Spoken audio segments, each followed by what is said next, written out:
हरे कृष्णा भक्तों, पूर्णिमा पर सुनी जाने वाली कथा। द्वापर युग में एक समय की बात है कि यशोदा जी ने कृष्ण से कहा, हे कृष्ण, तुम सारे संसार के उत्पन्न करता, पोषक करता तथा संहार करता हो। आज कोई ऐसा व्रत मुझसे कहो जिसके करने से मृत्यु लोक में स्त्रियों को विधवा होने का भय न रहे तथा यह व्रत सभी मनुष्यों की मनोकामना को पूर्ण करने वाला हो। श्री कृष्ण कहने लगे, हे माता, तुमने अति सुंदर प्रश्न किया है।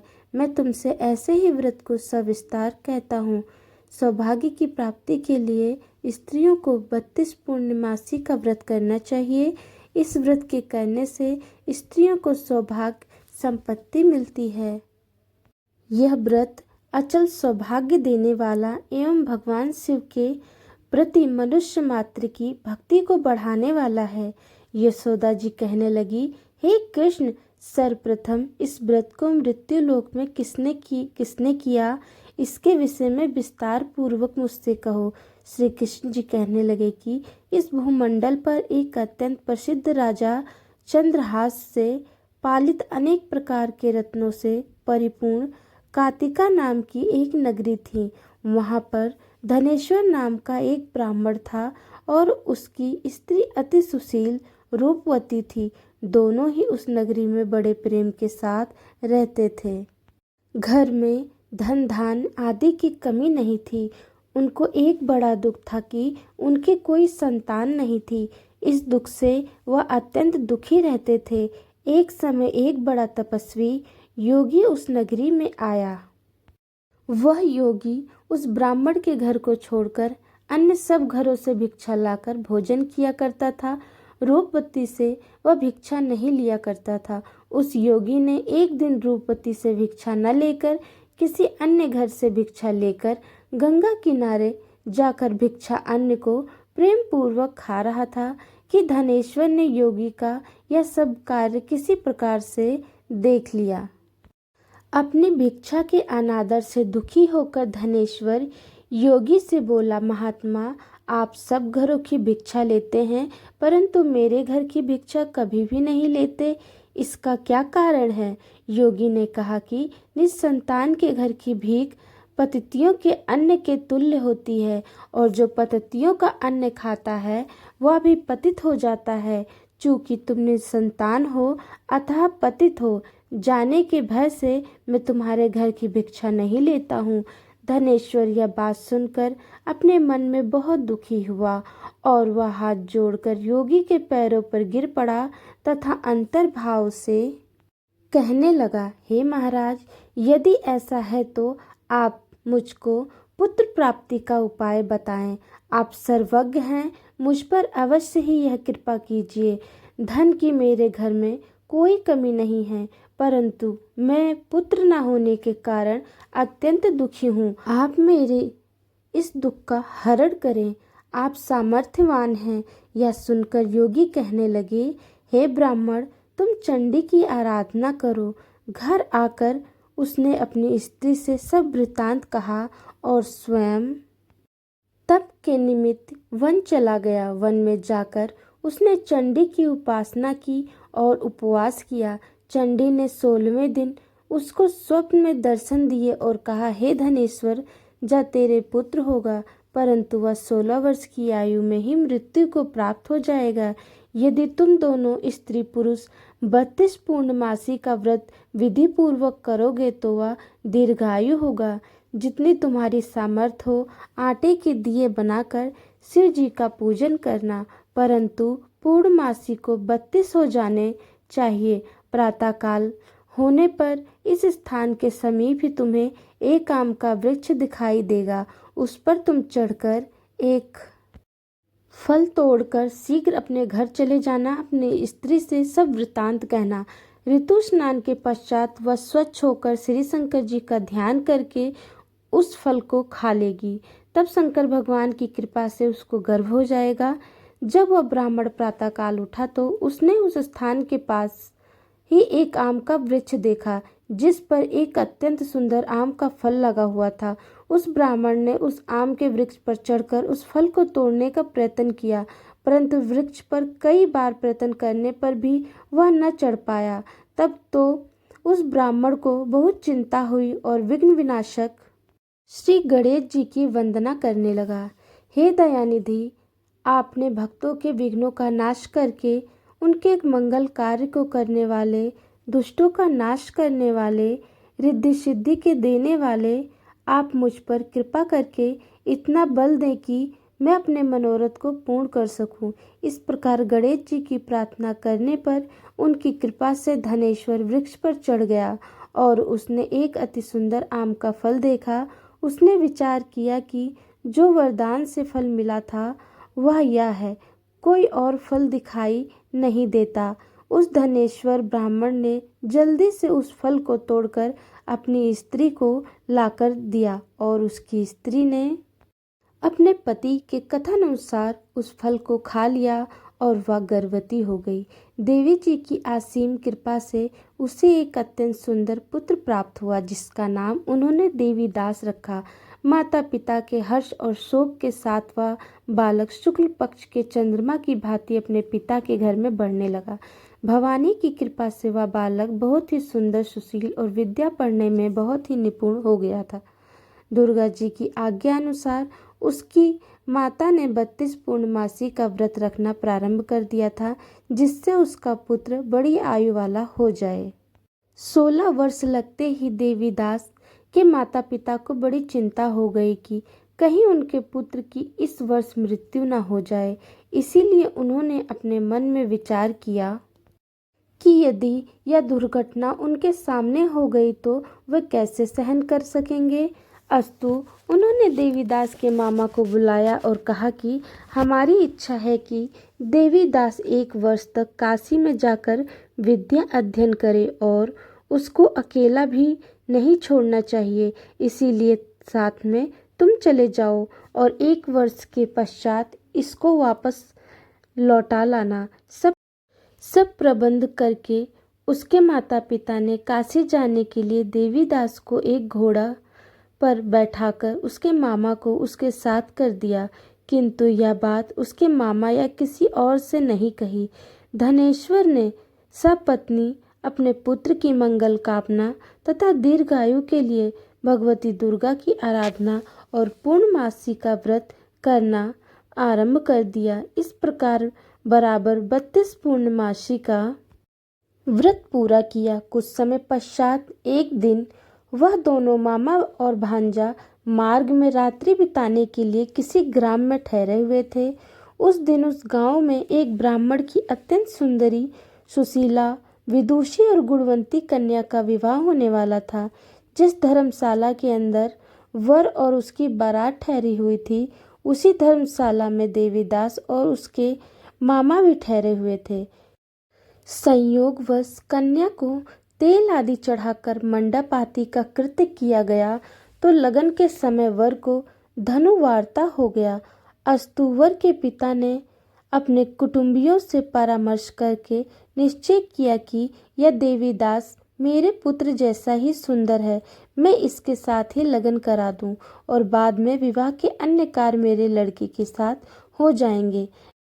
ऐसा सोचकर देवीदास के मामा से जाकर बोला कि तुम थोड़ी देर के लिए अपने भांजे को हमें दे दो, जिससे विवाह के लग्न का सब कार्य सुचारू रूप से हो सके। तब उसका मामा कहने लगा कि जो कुछ भी तुम मधुपार्क आदि कन्यादान के समय वर को मिले वह सब हमें दे दिए जाएं, तो मेरा भांजा इस बारात का दूल्हा बन जाएगा। यह बात वर के पिता ने स्वीकार कर लेने पर उसने अपना भांजा वर बनने को भेज दिया और उसके साथ सब विवाह कार्य रात्रि में विधि पूर्वक संपन्न हो गया। पत्नी के साथ वह भोजन न कर सका और अपने मन में सोचने लगा कि न जाने या कैसी स्त्री होगी। वह एकांत में इसी सोच में गर्म निश्वास छोड़ने लगा तथा उसकी आंखों में आंसू भी आ गए। तब वधू ने पूछा कि क्या बात है, आप इतने उदासीन व दुखी क्यों हो रहे हैं। तब उसने सब बातें जो वर के पिता व उसके मामा में हुई थी उसको बतला दी। तब कन्या कहने लगी कि यह ब्रह्म विवाह के विपरीत हो कैसे सकता है। देव, ब्राह्मण और अग्नि के सामने मैंने आपको ही अपना पति बनाया है, इसीलिए आप ही मेरे पति हैं। मैं आपकी ही पत्नी रहूंगी, किसी अन्य की कदापि नहीं। तब देवीदास ने कहा, ऐसा मत करिए, क्योंकि मेरी आयु बहुत थोड़ी है। मेरे पश्चात आपकी क्या गति होगी, इन बातों को अच्छी तरह विचार लो। परंतु वह दृढ़ विचार वाली थी, बोली कि जो आपकी गति होगी वही मेरी गति होगी। हे स्वामी, आप उठिए और भोजन करिए, आप निश्चय ही भूखे होंगे। इसके बाद देवीदास और उसकी पत्नी दोनों ने भोजन किया तथा शेष रात्रि वे सोते रहे। प्रातःकाल देवीदास ने अपनी पत्नी को 3 नगों से जड़ी हुई एक अंगूठी दी, एक रुमाल दिया और बोला, हे प्रिय, इसे लो और संकेत समझकर स्थिरचित हो जाओ। मेरा मरण और जीवन जानने के लिए एक पुष्प वाटिका बना लो, उसमें सुगंधित वाली एक नवमल्लिका लगा लो। उसको प्रतिदिन जल से सींचा करो और आनंद के साथ खेलो कूदो तथा उत्सव मनाओ। जिस समय और जिस दिन मेरा प्राणांत होगा, ये फूल सूख जाएंगे और जब ये फिर हरे हो जाएं तो जान लेना कि मैं जीवित हूँ। यह बात निश्चय करके समझ लेना, इसमें कोई संशय नहीं है। यह समझकर वह चला गया। प्रातःकाल होते ही वहाँ पर गाजे बाजे बजने लगे और जिस समय विवाह के कार्य समाप्त करने के लिए वर तथा सब बाराती मंडप में आए तो कन्या ने वर को भली प्रकार से देखकर अपने पिता से कहा कि यह मेरा पति नहीं है, मेरा पति वह है जिसके साथ रात्रि में मेरा पानी ग्रहण हुआ था। इसके साथ मेरा विवाह नहीं हुआ है। यदि यह वही है तो बताएं कि मैंने इसको क्या दिया। मधुपार्क और कन्यादान के समय जो मैंने आभूषण दिए थे उन्हें दिखाए तथा रात में मैंने क्या गुप्त बातें कही थी वह सब सुनाए। पिता ने उसके कथन अनुसार वर को बुलवाया। कन्या की यह सब बातें सुनकर वह कहने लगा कि मैं कुछ नहीं जानता। इसके पश्चात लज्जित होकर वह अपना मुंह सा लेकर चला गया और सारी बारात भी अपमानित होकर वहां से लौट गई। भगवान श्री कृष्ण बोले, हे माता, इस प्रकार देवीदास काशी विद्या अध्ययन के लिए चला गया। जब कुछ समय बीत गया तो काल से प्रेरित होकर एक सर्प रात्रि के समय उसको डसने के लिए वहां पर आया। उस विषधर के प्रभाव से उसके शयन का स्थान चारों ओर से विष की ज्वाला से विषैला हो गया, परंतु व्रतराज के प्रभाव से उसको काटने न पाया, क्योंकि पहले ही उसकी माता ने 32 पूर्णिमा का व्रत रखा था।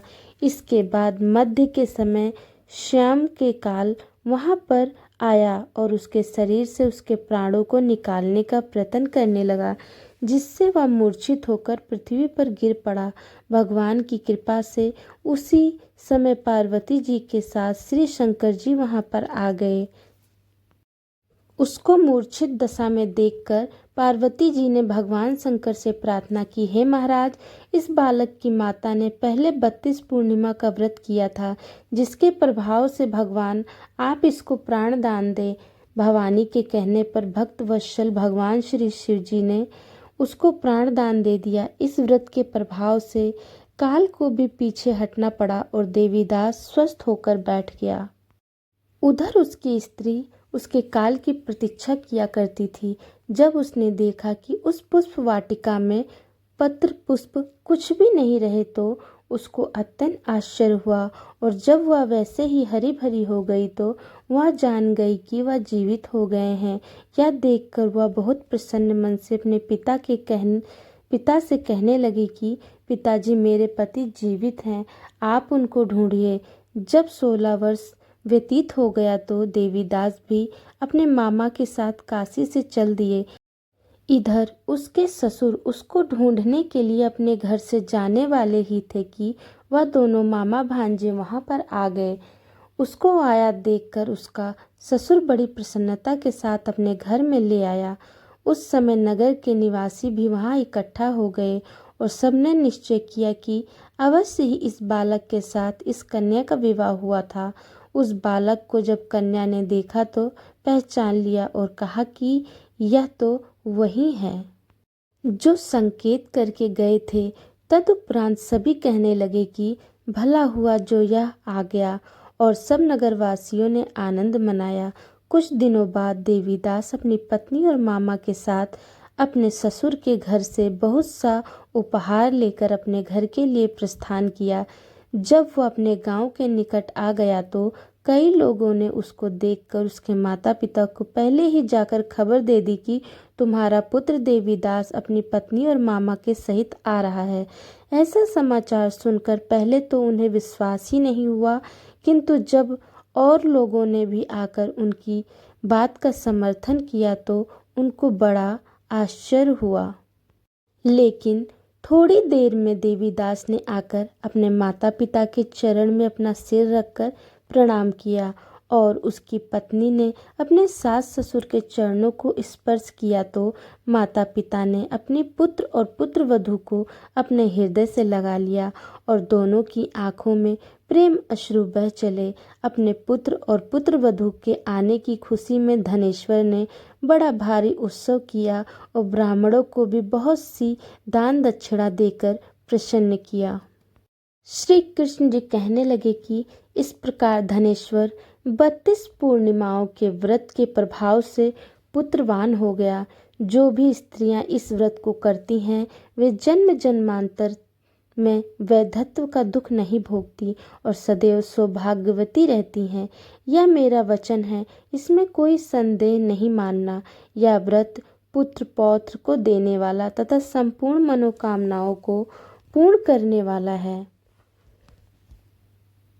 32 पूर्णिमाओं के व्रत करने से व्रती की सब इच्छाएं भगवान शिव जी की कृपा से पूर्ण होती हैं। जय श्री कृष्णा। हर हर महादेव। कथा आपको अच्छी लगी हो तो कृपया कमेंट में हर हर महादेव जय श्री कृष्णा अवश्य लिखें, और लाइक कमेंट शेयर ज़रूर करें ताकि और भी ऐसी ही कथाओं का आनंद हमारे चैनल पर आप ले सकें। धन्यवाद।